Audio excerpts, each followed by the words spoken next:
कि आखिर जब अंग्रेज यहाँ शासन कर रहा था भारत पे, तो भारत का हमेशा मांग था कि अपना एक संविधान हो, अपना एक शासन चले। इसमें विंस्टन चर्चिल का प्रधानमंत्री जो इंग्लैंड के थे, उनका चल रहा था शासन। तो जब 1939 में विश्व युद्ध शुरू हुआ था, द्वितीय विश्व युद्ध, तो 45 तक जाते तक चला। उसमें 1945 तक आते आते एक आम सभा चुनाव वहाँ हुआ था। कहाँ? इंग्लैंड में। इंग्लैंड में हुआ था। यहाँ के लोगों का मन था कि यहाँ भी एक अपना संविधान होना चाहिए। तो आम सभा चुनाव में विंस्टन चर्चिल का हार होता है और उस चुनाव में क्लाइमेट प्रधानमंत्री बनते हैं जो लिबरल पार्टी से आते हैं। कंजर्वेटिव पार्टी हार जाता है, लिबरल पार्टी का सरकार बनता है। तो जो लिबरल पार्टी एक नए सरकार आता है, तो क्लाइमेट चाहते हैं कि भारत का एक नया संविधान हो, अपना शासन हो। यहाँ के लोगों को मांग था, वो पूरा करने के लिए कैबिनेट मिशन का स्थापना करते हैं। कैबिनेट मिशन बनाते हैं जो इंग्लैंड के होते हैं। 3 सदस्यीय बैठक वहाँ से क्लाइमेट पे उठाते हैं इंडिया के लिए। 24 मार्च 1946 को कैबिनेट मिशन पास होता है। उसमें 3 सदस्य होते हैं। सर स्टेफोर्ड क्रिप्स जो आर्थिक मंच और व्यापार मंडल के क्या हैं? सदस्य हैं, मंत्रीगण हैं। पैंथिक लॉरेंस जो है, जो भारत का सचिव है। एबी अलेक्जेंडर जो नौसेना के मंत्री हैं। ये तीनों कैबिनेट मिशन के लिए आते हैं कि भारत के शासन चलाने के लिए एक नए संविधान को बनाने के लिए। उसमें 389 सदस्यों का रखा जाता है। 389 सदस्य में बताया जाता है कि 389 सदस्य भारत का वो सब जहाँ चुना कर आएंगे जहाँ 10 लाख जनसंख्या पर हर एक शहर से, हर एक प्रांत से 10 लाख जनसंख्या पर एक प्रतिनिधि आएंगे। 10 लाख जनसंख्या पर कितना प्रतिनिधि? एक प्रतिनिधि आएंगे। जैसे मान लिया कि कोलकाता प्रांत के लेते हैं, चेन्नई प्रांत के लेते हैं, मुंबई प्रांत के लेते हैं।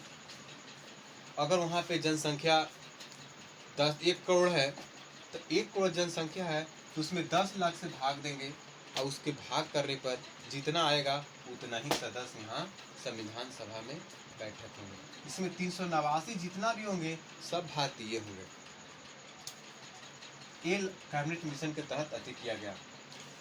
296 जो था से ब्रिटिश प्रांत था। अब ब्रिटिश प्रांत क्या है? तो ब्रिटिश प्रांत जो है जहाँ पे ब्रिटिश लोग, गवर्नर लोग वहाँ शासन चलाते थे। तो 296 ऐसे प्रांत हैं जो ब्रिटिश प्रांत में थे। 93 जो था देसी रियासत था।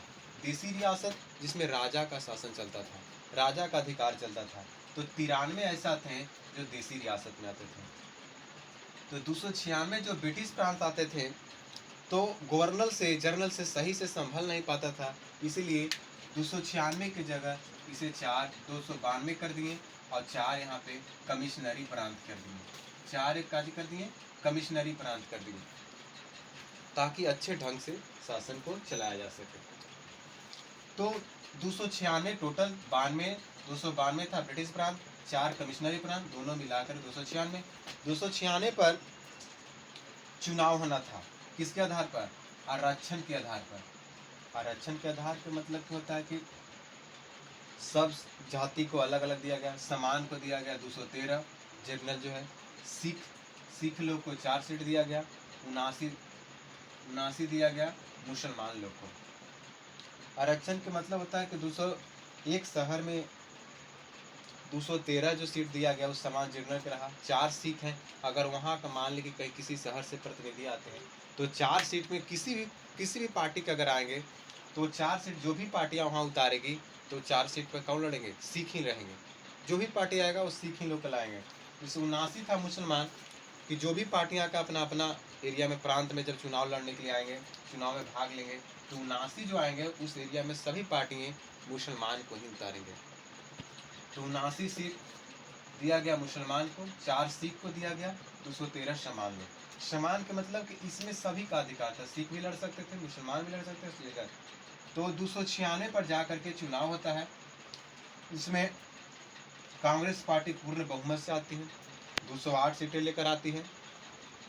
अदर में 15 सीटें आते हैं जो देसी रियासत से आते थे, जो नीचे से आते थे, प्रांत से आते थे। 73 मुस्लिम लीग 79 सीट में अपना भी पूरा नहीं कर पाए, तो मुस्लिम लीग लाया 73 सीट में ही जीत पाए। तो 208 कांग्रेस लाए, 15 अदर लाए और 73 मुस्लिम लीग लाया।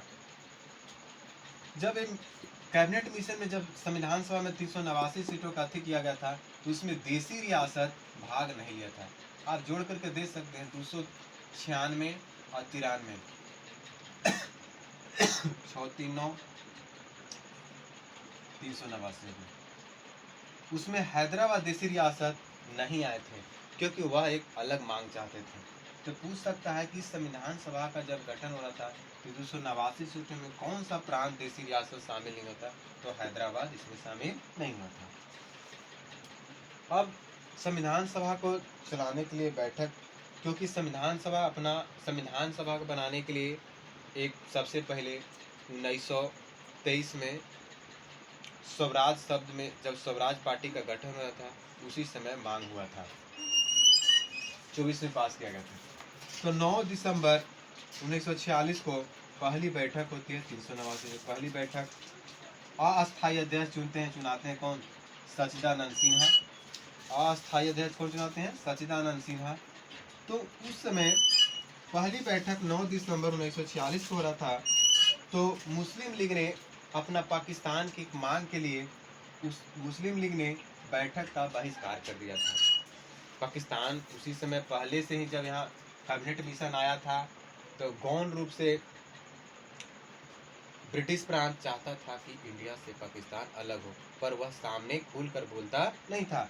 लेकिन इस पहली बैठक में 9 दिसंबर को साफ दिखने लगा, मुस्लिम लीग ने बहिष्कार किया और बैठक का बहिष्कार कर चला गया।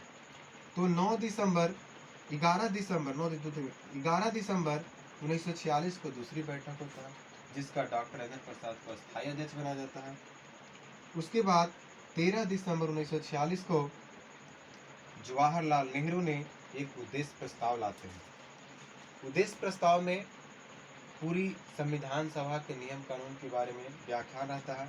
इस प्रस्ताव को 22 जनवरी 1947 को पारित कर दिया था। आज की क्लास में इतना ही बता सकते हैं।